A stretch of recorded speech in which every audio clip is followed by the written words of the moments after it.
Oh, what up, Doe? Good morning. Welcome to another episode of the Pick Your Side podcast, where we just keep it real, raw, and we just be open. And so today episode, what I want to touch on is about success. I want to talk to you about what success looks like for you this year. I just feel like this episode is much needed at this time because we still at the beginning of the year. We still have a whole year to go to reach our goals and to set goals. And I want to make sure we hit them this year. But I want us to be realistic with ourselves. I want us to set goals that's attainable, but also that's going to challenge us a little bit throughout the year. Reasons why people fail to hit their goals or fail to be successful in the things that they set out to do. One of the most common things that I found for myself is just lack of accountability. Not having a strong accountability partner that'll push you and that'll hold you accountable throughout the year and don't let you just get away with not trying or just with lame excuses. That's a big thing that stopped me from reaching my goals last year. So this year, I'm gonna lock in with an accountability partner, and I'm gonna pick somebody, not just somebody that's gonna agree with with the excuses I make, but that's gonna challenge me to keep going even when I don't feel like doing it. Another reason that I feel like I didn't reach my goal last year, yes, I lost 15, 20 pounds last year, but my ultimate goal was 80 pounds. I set an unrealistic goal for myself. I never proved to myself that I can lose a huge amount of weight in 1 year. So I was on the internet and I kept seeing people posting videos, lost 150 pounds in a year. So I started comparing myself. So I told myself, I'm gonna set my goal, I'm gonna lose 80 pounds. So I had to be realistic with myself this year. My ultimate long-time goal is to lose 80 pounds, 80 to 100 pounds. But this year I'm gonna break it down. I'm gonna break it down to what they call a SMART goal. And just what the SMART goal means, it means specific, measurable, achievable, relevant, and time bound. So this year, instead of me breaking it out all the way to the year, I want to lose 80 pounds. My goal this year, I'm at 319 pounds. I want to get down to 270 pounds by the end of the year. So that's 49 pounds. So I'm going to break it down each quarter. I should be losing 12 to 13 pounds. And I'm going to check in every quarter to see if I'm hitting a goal or what I need to improve, or to see if I went further and lost more weight that quarter. So that'd be less stress going for the rest of the year. So we need to find us an accountability partner, and we need to also set realistic goals. And then another thing, that stopped me in different areas of my life is instant gratification. We live in a microwave society, and we all want everything to happen right now when we want it to happen. And that's not how life works. You got to be willing to put in work. You got to be willing to keep going even when you don't see results. And I know I'm talking to you about just like my goal of losing weight, but this can apply to different areas of my life as well. This could be the reason why I don't have a nice savings account and I'm living paycheck to paycheck, because I want to spend my money as soon as I get it. But with the finances this year, I'm being more intentional with that. I'm budgeting out my checks. I'm actually sitting down, writing down where I'm finna put this money and how I'm gonna spend this money. I already wrote down my list of who I owe, how much I owe in debt, what I need to pay off, how I can lower bills so that I can have more of my paycheck at the end of the year. So I have to just be cool with not being able to spend the way that I want to spend right now. Be cool with not being able to eat the way that I want to eat right now. Be cool with not being outside and going to all the events and everything I want right now, because there's certain goals I want to hit by the end of the year. And then your environment just isn't right. You got all these big goals, you got all these big plans, but you're not in the right environment. You're not in the right community. You're not having the right conversations. You're not listening to the right things. You're not doing nothing different than what you've been doing the last 10, 15, 5, 3 years. So for us to get to that next level and us to take that next step to where we want to go, we got to make sure that our environment is right. We got to make sure that we have people that's like-minded, that's trying to do something with their life. We don't have to have the same goals It would be ideally to have I don't want you to have an accountability partner with finances that don't care about spending money, because of course they're not gonna be able to hold you accountable. Don't have an accountability partner that's not trying to lose weight or that's not trying to work out or just get healthier. They good people, but just for that particular goal, that's not the right person to have hold you accountable.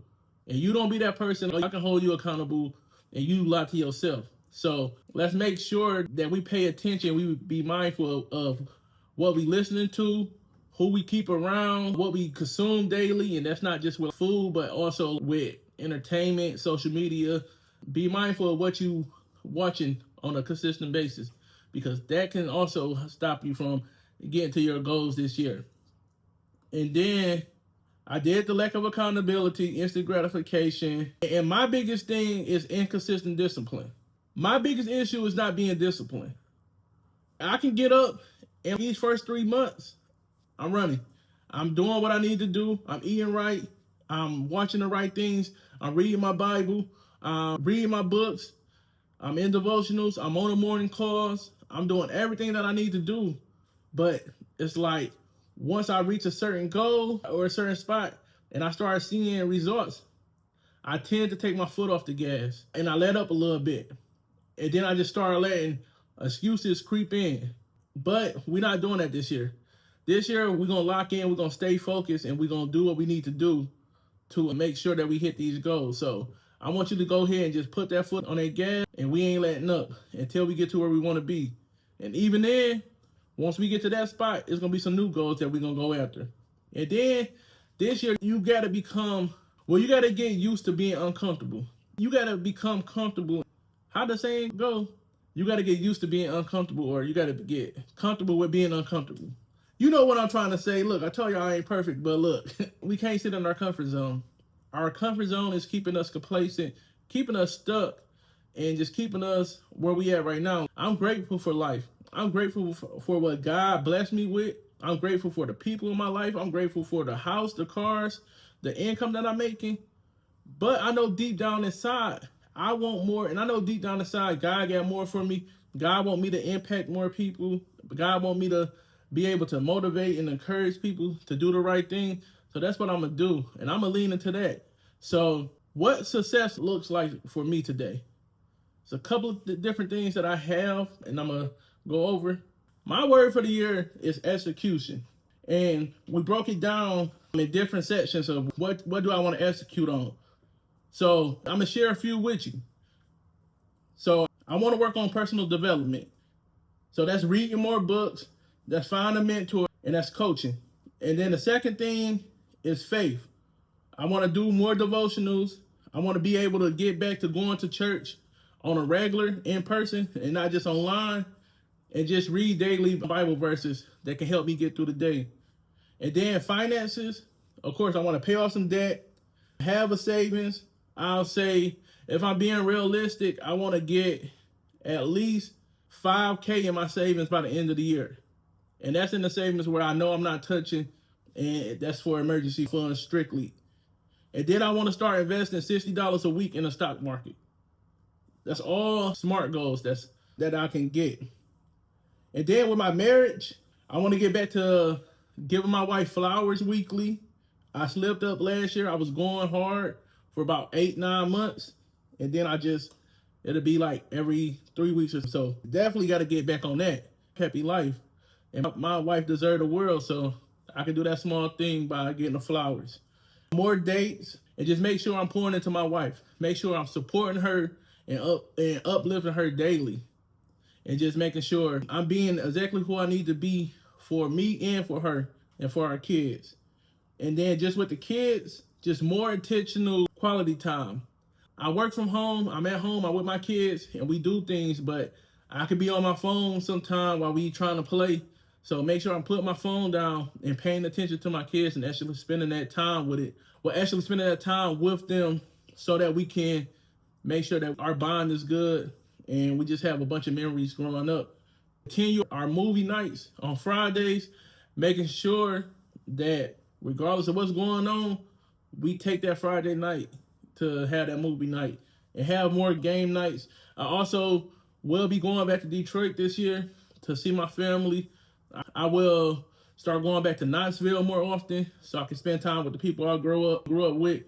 And then the last thing that I'm just gonna discuss with health, I already talked about that. I want to work out 3 times a week. I already got one done this week. I'm gonna get some more. By the time this out, it'll be a new week, so it'll be starting over. I want to get more sleep. I'll be going off for 3-4 hours, so I want to make sure I'm getting more sleep. I'm eating better so that I can lose this weight because I can do all the working out. But if I'm not eating, I'm building with one hand, destroying with the other one. We stopping that this year. And then as far as what success looks like for this podcast is, man, I'm at 152 subscribers right now. So by the end of the year, I will like to be at 1,000 subscribers. But I also want to make sure that from each and every video that I'm able to encourage somebody, make sure I'm responding back to my comments and just spreading love and just showing love to the people. So this is a perfect time. I just want to thank everybody who took the time out to watch the first episode, who comment, who liked, and who shared it.